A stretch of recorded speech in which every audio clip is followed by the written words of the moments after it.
You pop 2 for a headache, give your child a teaspoon or 2 for a fever, and for that nagging backache, you may take several a day for weeks at a time. We're talking about acetaminophen. Yes, it's often the first medication that we reach for when you're in pain, but it might be time to stop and think before you pop the next pill. Tonight, Lisa Bell uncovers why acetaminophen is one of the most dangerous drugs in the world. That's right. Acetaminophen is the leading cause of liver failure in the United States. Last year, over 40,000 people overdosed on acetaminophen. We take Tylenol, we take all these medicines. Today, Carla Ellerington's children are 13 and 15. And since they were little, if they had a fever, she bought Tylenol. And we're just so comfortable that it's just safe. And now to hear that it might not be safe is concerning. It's of great concern to Florida Hospital ER doctor Dale Birnbaum. He says the number of acetaminophen overdoses is rising at an alarming rate. Tylenol is actually the most common overdose that we'll see in the emergency department. In fact, there's been a 35% increase in accidental overdoses in the last decade. And in 2010, the American Association of Poison Control Centers took 168,000 acetaminophen exposure calls. If caught within the first 24 hours, there is an antidote. But many times it takes much longer for symptoms like nausea and abdominal pain to appear, and the damage to the liver may already be done.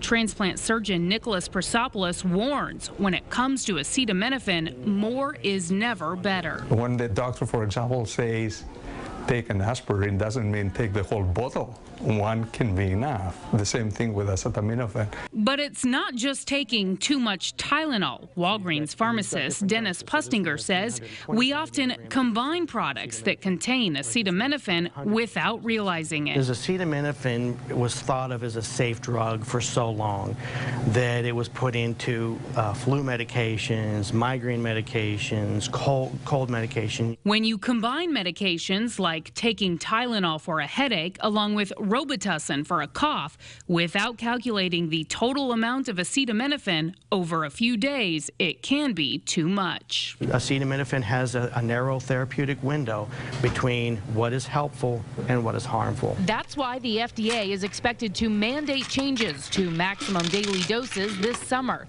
Last month, the makers of Tylenol began changing their labels voluntarily, now directing you to take 2 pills every 6 hours instead of every 4. The FDA has stepped in and said, look, let's package these things correctly. Let's start educating the consumer. The best advice, read the label. Acetaminophen is safe if you know how much you're taking. When combining medications, do not take more than 4,000 milligrams a day.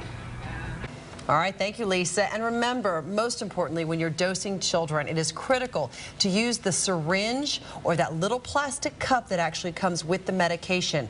A kitchen teaspoon is not accurate, and over time, it can lead to accidental overdosing. Yeah, we always use the cup. I find the spoon is a little difficult sometimes. Yeah, I know. For a complete listing of all drugs, prescription and over-the-counter containing acetaminophen, go to our website, clickorlando.com, and look under the top story sections of the home page.